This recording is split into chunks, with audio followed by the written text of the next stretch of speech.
I came to the Aldenmore borderlands because of a discrepancy in the quarterly tally. That is the unromantic truth of it. 41 wolves had returned to Dunhollow from the outer territories in the span of 4 years, returned healed, wounds closed cleanly, poultices properly applied, in 3 cases splint set with a knowledge of wolf anatomy that my own senior healers had noted in their reports with something that read, between the careful lines of administrative language, as envy. No rogue pack operated in the Greywood margin. No licensed healer held a charter for that borderland. My warden's office had filed the anomaly twice, and twice the relevant hold, Calder's Hold, to the east, had returned the paperwork marked jurisdiction unclear. On the 3rd filing, I decided to investigate myself. I did not expect to find anything remarkable. I expected a cottage industry, perhaps, someone's widowed grandmother with a talent for poultices, operating without the correct paperwork. I would confirm she was harmless, arrange the licensing retroactively, and ride home by the 3rd evening. I had not counted on my wolf. The Greywood margin in late autumn is a stripped and quiet country. The trees had given up their leaves early that year, the cold had arrived before its time, and the path to the borderland holdings was a track of pale mud between bare gray trunks. My second, Fen, rode beside me. He had not asked why I had chosen to come myself instead of sending a junior warden. He knew better, and besides, I had not known how to answer. Something in the warden's report had caught at me in a way I could not name. Wounds closed cleanly, properly applied, the specificity of it, the care implied in those 2 small words. The cottage appeared through the tree line as the afternoon light was failing. Stone walls, low-roofed, a kitchen garden along the south face with the last of the autumn kale still standing in its rows, staked against the wind. A low stone gate in the perimeter wall, the latch worn smooth from use. Smoke from the chimney, the particular pale gray of a cook fire, not a heating one. She was at the gate when we arrived. Not because she had heard us. I learned later that she had heard nothing. She had simply come out to check on a wolf she had released that morning, wanting to be sure it had found the path east before the temperature dropped further. She stood with one hand on the gate latch and the other holding a lantern she had not yet lit, and she looked at us the way a woman looks at something unexpected and unremarkable in equal measure, with clear eyes and no particular alarm. My wolf went still. I do not mean he quieted. I mean he stopped fully, completely, the way a compass needle stops when it finds north after years of spinning. I have felt my wolf stir at danger, felt him rise at challenge, felt him pace the interior length of me during long councils. I had never felt him simply stop. It was not silence so much as arrival, as though he had been moving towards something for a very long time and had arrived at last, and had set down whatever he had been carrying. I did not let it show. I am a king, and I have had long practice at not letting things show. "Good evening," I said. "I'm looking for the healer of this holding." She tilted her head. "I'm not a healer exactly, I don't have a charter." A pause. "I've been meaning to look into the paperwork." "For 4 years," Fen said, not unkindly from behind me. Yes, she seemed genuinely unsurprised by this observation. The wolves kept coming and I kept answering the door. The paperwork felt less urgent than the wolves. I dismounted. My wolf was still stopped, still arrived, still quiet in the way of a thing that has come to rest. "My name is Aldrich. I am the Alpha King of Dunhollow, and I have ridden 4 days to understand who has been healing my pack's outer wolves." She looked at me for a moment. The lantern was still unlit in her hand. "They're your wolves," she said. "They are." "I didn't know whose they were," she said. "They came wounded. I answered the door." She considered this. "I suppose that explains the jurisdiction question." "It does," I said. "May I come in?" She unlatched the gate. Her name was Marin, and she had come to the Borderland cottage 4 years ago when the holding fell vacant after old Warden Quelm retired east to his daughter's farm. She had no pack affiliation. She was what the old records called unbonded freeborn, a category that existed at the margins of pack law like a footnote nobody had updated in 3 centuries. She had no wolf form. In the hierarchy of any pack territory, she was, by the standard reckoning, invisible, not low-ranked, not rejected, simply not counted. A category that did not register. She had settled the cottage, planted the garden, and begun, without ceremony or announcement, to be useful to whatever came to her door. The first wolf had appeared 8 days after she arrived, a young male from what she now knew was a border patrol. a deep gash along his left flank from a territorial fence wire. She had cleaned and closed it and sent him east. She did not know at the time that he belonged to any pack at all. She knew only that the wound needed closing, and she had the knowledge to close it. 41 wolves in 4 years. She had kept a ledger: dates, injuries, treatments, the direction from which they had come and the direction in which they had left. She showed it to me that first evening at the kitchen table, a worn, cloth-covered book with her handwriting in small, precise columns. "I didn't know I was supposed to file something," she said. "I looked into it once, but the charter forms required a pack sponsor, and I don't have one." I turned the pages of the ledger. The entries were thorough: diagnosis, materials used, estimated healing time, notes on the individual wolf's temperament and any complications. The third entry from 4 years ago, January, was for a wolf I recognized. Donal, my head warden's younger brother, who had been found healed on the Eastern Path 3 days after going missing in a territory storm. We had assumed he had sheltered with a friendly hold and been too embarrassed to say so. He had not mentioned a woman with a ledger and a kitchen garden. "He brought me a fish," Marin said when I read that entry aloud. "3 weeks later, he left it at the gate." She paused. "I thought that was very polite." I set the ledger down. The cook fire was burning low, and she rose to add wood to it with the matter-of-fact competence I was already beginning to recognize as her register for everything. Not hurried, not performed, simply the motion of someone who knew what needed doing and did it. My wolf was still at rest inside me, not asleep, aware, attentive, present in the way of a creature that has found its ground and does not intend to leave it. I stayed the first night because the hour was too late to ride back to the nearest Dunhallow way station, and Marin had a spare room with a clean bed and a wood stove, and she offered both without fuss, as though housing and investigating Alpha King were an entirely ordinary occurrence. Fen made camp in the stable. Marin brought him a covered dish of supper and a lantern without being asked. I lay awake for a long time in the spare room, looking at the ceiling, and did not let myself think about the compass needle. The second day, I asked if I could watch her work. 3 wolves came to the gate that morning. 2 were from the Eastern Border Patrol, minor injuries, a sprained leg joint, a cut along one ear, and 1 was a female I did not recognize, from further out than my own territories, carrying a puncture wound that had begun to close badly. Marin dealt with all 3 in the kitchen workroom that opened off the back of the cottage, a clean stone-floored space with shelves of dried herbs, and prepared remedies and tools arranged in the particular order of someone who knew precisely where everything was. I stood in the doorway and watched. She worked without talking much. The wolves were calm in her hands in a way that wolves are not generally calm with strangers. They settled under her touch with the particular ease of creatures that knew, without knowing how they knew, that they were safe. The female with the puncture wound had been nervous at the gate, showing her teeth until Marin spoke to her in a low voice.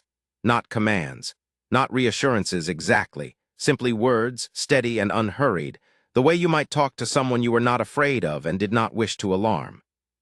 The wolf settled. The wound was cleaned and properly drained.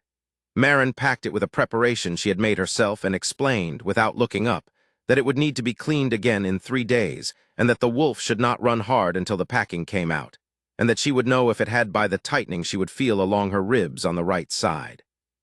The wolf looked at her for a long moment after that. Then it put its head down on Marin's knee. Something moved behind my ribs. Not my wolf, something adjacent to him, something that was mine in a way that did not have a clean word. "Do they always do that?" I asked. Marin looked down at the wolf's head on her knee. "Do what?" "Trust you that completely." She considered this seriously, the way she seemed to consider everything. "I think they can tell I'm not afraid of them," she said. "I don't know what I am to them exactly, I just know what they need." "I thought I know what you are." I did not say it. It was only the second day, and I was still arguing with myself about the compass needle. The afternoon brought administrative work. I had brought 2 saddlebags of the backlogged warden files, and Marin offered the kitchen table and a pot of tea and the information that she did not mind if I worked there, she would be in the garden. I worked. Through the window I could see her moving between the kale rows in the fading light, pulling the last of the season's root vegetables, staking a section of the perimeter fence where the wind had got at it. She did not perform her goodness. That was the thing I kept returning to, turning over. The 41 wolves in 4 years, the precise ledger, the careful preparation of remedies, none of it was organized around being seen. The charter forms had been set aside not out of carelessness, but because the wolves kept coming and the form required a pack sponsor she did not have. And in the scale of immediate needs, a wounded wolf on the doorstep outweighed a piece of paperwork every time. She had simply been answering the door. The bond mark rose at dusk. I was at the kitchen table with the warden files when I felt it, a warmth at my wrist underneath the skin, the slow, steady spread of heat the way a hearthstone holds warmth long after the fire has banked. I had heard it described. Every alpha king in the histories had described it differently. A burn, a strike of lightning, a blow that left him breathless. My father had called it a certainty, like being told something you had always suspected was true. For me it was warmth, slow and steady, gathering at my wrist, unmistakable and entirely calm. I looked up. Marin was coming in from the garden, stamping mud from her boots at the door, and she stopped just inside and looked at her own wrist with an expression I had not seen on her face before, not alarm, not wonder exactly, but the expression of someone who has just understood something that had been in front of them for longer than they realized. She looked at me. "I've been reading about these," she said, "bond marks in the old warden's library." A pause. "I didn't think I was," she stopped, started again. "I don't have a wolf form, I assumed I wasn't eligible." "The bond does not require a wolf form," I said. My voice was steadier than I felt. "No," she said. "I see that now." She sat down across from me at the kitchen table and looked at her wrist for a moment. The mark was a pale, quiet warmth in the skin, not blazing, not spectacular. Simply present, the way a thing is present when it has always been there and has simply become visible. "What does it mean," she said, "for you, practically?" "It means," I said carefully, "that you are my fated mate." She absorbed this with the same quality of attention she gave to a wound that needed assessing. "And for me, what does it mean for me, practically?" "Whatever you decide it means," I said. I want to be clear, I would not compel you. The bond is real. What you do with it is yours to decide. She looked at me for a long time. The cook fire was doing its low, even work behind her. "I've been here 4 years," she said. "I know this valley, I know the path of the wolves through the Greywood." A pause. "I don't know you." "No," I said, "you don't." "Then we have time," she said, and reached past me to pour the tea. I had intended to stay 3 days. I stayed through the first snow. On the 3rd morning, the wardens from Calder's hold arrived. There were 2 of them, senior wardens, in the heavy gray wool cloaks of the Eastern Administrative Territories, carrying the formal paperwork of a jurisdictional dispute that had apparently been building since the second time my warden's office had filed the anomaly report. The dispute, in brief, was this. The Aldenmore cottage fell in a boundary zone that Calder's hold claimed fell under their charter authority, and Marin's unlicensed healing operation, so the document called it, was in violation of their territorial provisions. They presented the expulsion order at the gate with the professional courtesy of men who did not enjoy the work, but believed in the paperwork. I read the expulsion order. Then I folded it and placed it in my inner pocket and looked at the senior warden. "This holding," I said, "has been providing medical care to 41 wolves belonging to the Dunhallow pack over a period of 4 years. The healer of this holding is known to me." I paused. "She is known to me as my mate." The senior warden blinked. "The jurisdictional question," I continued, "will be resolved by my office in the standard manner, which will take approximately 3 weeks. In the interim, this holding and its occupant are under my direct royal protection, and any further expulsion proceedings will require my personal review before they may be filed." A silence. The bare trees of the Greywood margin stood in their rows. The kitchen garden held its last kale in the frost. "Your mate," the junior warden said. He seemed to be working through the implications. "Yes," I said. Marin was standing behind me. She had come out when she heard voices, carrying the lantern she was in the habit of taking to the gate, still unlit. It was not yet dusk. She had not said anything. She had listened. The senior warden looked past me to her. "Madam, are you in agreement with this representation?" A silence of a different quality. I did not turn around. I waited.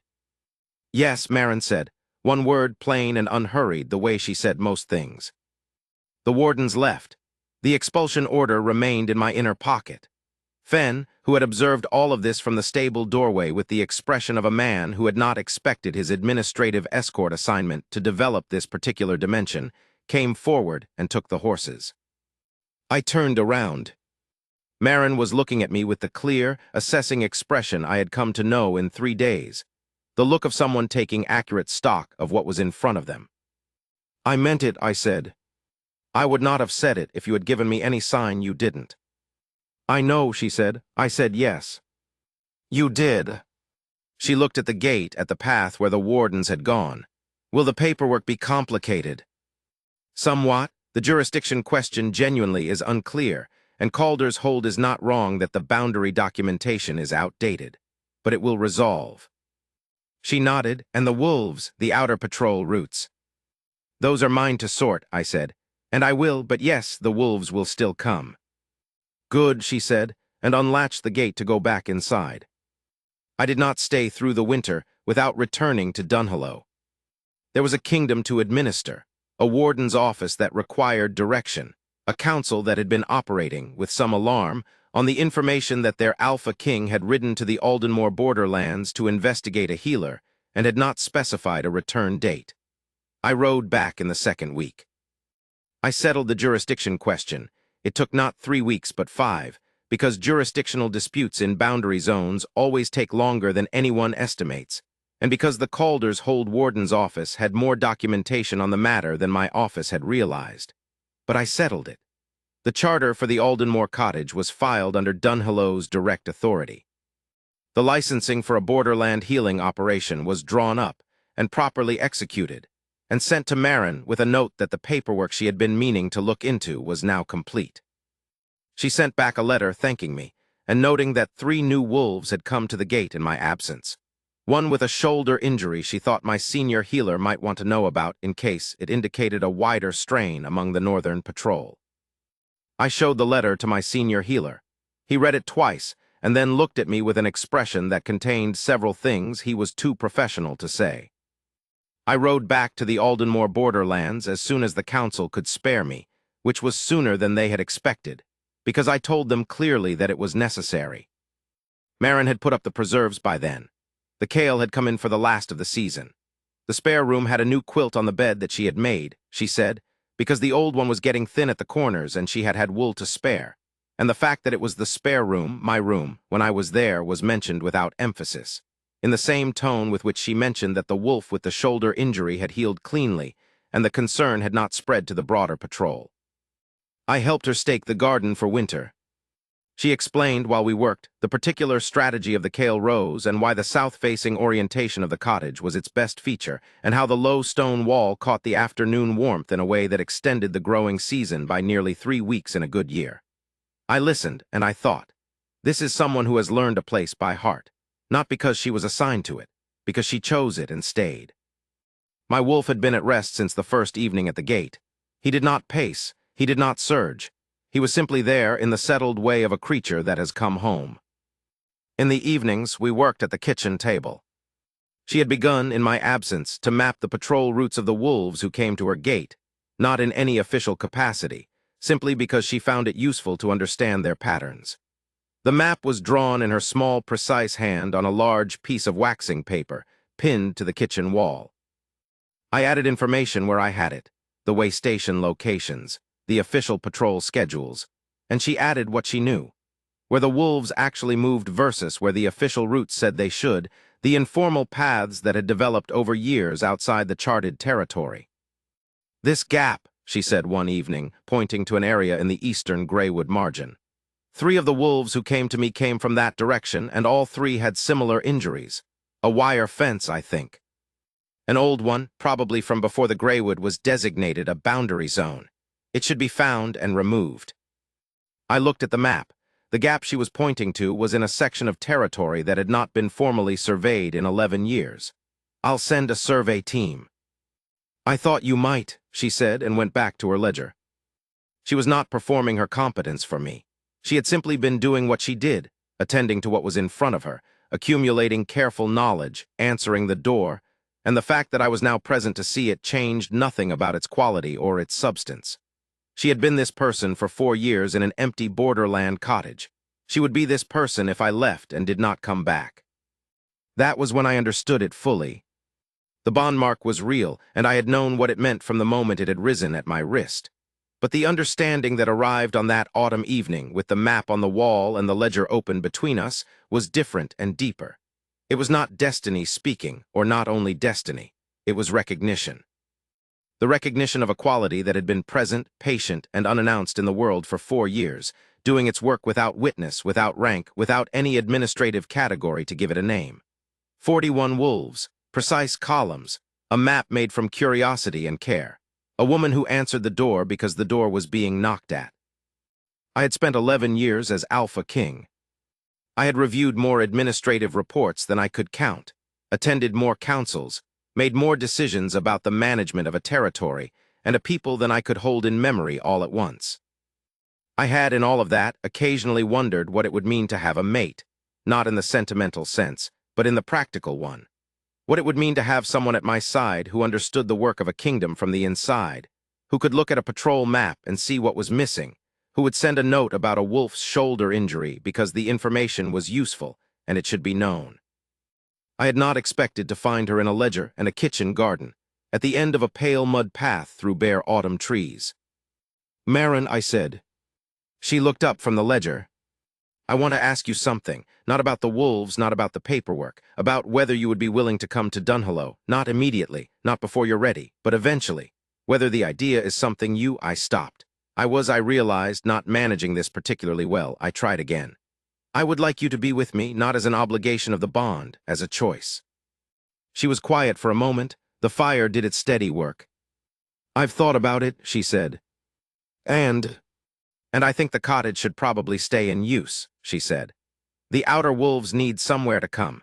If I move to Dunhollow, someone will need to be here, or the route will close and the injuries will go untreated." "That can be arranged," I said. "Then yes," she said, "eventually. Not yet. The winter routes need watching for another few months, and I want to see the survey team's report on the wire fence gap before I hand the work to someone else." She looked at the map. "But yes." I looked at her for a moment. At the clear eyes, the small, precise handwriting in the open ledger, the way she had said yes. Both times she had said it, the word had been exactly the same. Plain, unhurried, given without calculation because she had already done the calculation, and the answer was the answer. "All right," I said. "All right," she said, and turned back to the ledger. The wire fence was found in the second week of January. My survey team sent the report to Dunhollow. I sent it to Marin. She replied that the gap was in a slightly different location than she had estimated and revised her patrol map accordingly, and that the oldest wolf on the eastern route had retired to the way station at Kelmar, and she thought that was probably the right decision for him. The winter passed. She came to Dunhollow in early spring, not with ceremony, because she had no particular interest in ceremony, and not with announcement, because the bond mark was already documented in the official registry, and there was nothing legally requiring an announcement. She came with 2 bags, and the ledger and the patrol map rolled in its waxing paper, and a cutting from the kitchen garden wrapped in damp cloth that she intended to establish in the Dunhollow courtyard, where she had noted the south-facing aspect would suit it. My council received her with the particular combination of relief and bafflement that characterized their relationship with most of my decisions. My senior healer asked to see the ledger within the first hour, and did not give it back for 3 days. She was given the warden's office adjoining mine, which had been vacant since the previous warden had retired, and which she proceeded to fill with the patrol map and a new set of shelves for remedies and the organized, unshowy competence that I was by then entirely accustomed to. She did not need the pack to know her worth. She did not need a public claiming, a ceremony, a moment of dramatic reversal. She had been building her worth for 4 years in an empty borderland cottage, and it was built, stone by patient stone, and it did not require an audience to be real. But in the 6th week of her time at Dunhollow, the Calder's Hold senior warden came to present a formal acknowledgement, a delayed one, required by the administrative resolution of the jurisdictional question. And he stood in my council chamber and read the formal document that closed the expulsion matter and confirmed Marin's charter, and recognized the service she had rendered to the Dunhollow pack over 4 years. and he looked at her across the council table and said, with the particular discomfort of a man who has been wrong in documented writing, the hold's position was in error. The service rendered was considerable. We are glad the matter is resolved. Marin received this with the same expression she received most things, clear-eyed, attentive, neither softened nor hardened by it. Thank you, she said. The charter will make the paperwork easier going forward. The senior warden left. The council chamber was quiet. Fenn, who had witnessed the Calders hold wardens at the gate in October, and had not in the months since said a single word about any of it, permitted himself a small sound that was not quite a laugh. I did not look at him. I was looking at Marin, who was already reviewing the revised patrol map she had brought to the meeting, marking the seasonal adjustments in her small, precise hand. The patrol map went through 11 revisions in the first year. The kitchen garden cutting established itself in the Dunhallow courtyard by the end of summer, and was already showing the particular vigorous habit of a plant that has found the right ground. The wire fence gap in the eastern Greywood margin was cleared and documented, and the patrol route adjusted to account for what Marin had suspected. A secondary path that the outer wolves had been using informally for years. That was safer than the charted route and shorter by half an hour. 41 wolves over 4 years. In the first year at Dunhallow, with Marin's work integrated into the warden's formal systems, the outer patrol came back with fewer injuries than any year in the previous decade. My senior healer presented a paper on the results to the Northern Hold's Joint Warden Council, and did not mention that the foundational research had been conducted by an unlicensed borderland healer in a kitchen workroom for 4 years without charter or pay or anyone knowing whose wolves she was tending. Marin read the paper when he showed it to her and said that the data on shoulder injuries in the Northern Patrol should probably be cross-referenced with the seasonal temperature data, and that she thought the pattern suggested a terrain issue at the Kelmar Way Station approach that was worth investigating. He looked at her, then he took the paper back and added her name to it. In the first deep snow of the second winter, we sat at the kitchen table, a different kitchen now, but not so different. A stone floor, a wood stove, shelves in the same order she had found most efficient, with the revised patrol map spread between us and the ledger open to a new page, and I watched her mark a new entry in the small, precise columns. The date, the wolf, the injury, the treatment, the direction of approach, the direction of departure. The bond mark was warm at my wrist. It had been warm since October of the year before. It was not spectacular. It was simply present, the way a fire is present in a hearthstone hours after the flame has died, deep in the stone, steady, the kind of warmth you only understand if you know how cold the room was before it. She finished the entry and closed the ledger and looked at the map. I put my hand on the table, palm up. She looked at it for a moment. Then she placed her hand over mine, not dramatically, not with the weight of ceremony, simply with the ease of someone putting a thing in its right place. The wood stove did its steady work.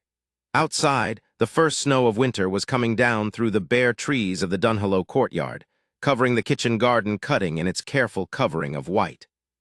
I thought of the moment at the gate, the lantern unlit in her hand, the compass needle stopping, the 4 years of faithful work that had been happening without my knowledge while I sat in council chambers and reviewed administrative reports and asked, in the margins of my own hours, what it would mean to have someone at my side who understood the work from the inside. She had been at the borderland gate, answering the door. I had simply taken 4 years to come and knock on it myself. Her hand was warm over mine in the quiet kitchen, and outside the snow was deepening, and there was nothing else in that moment that I required of the world.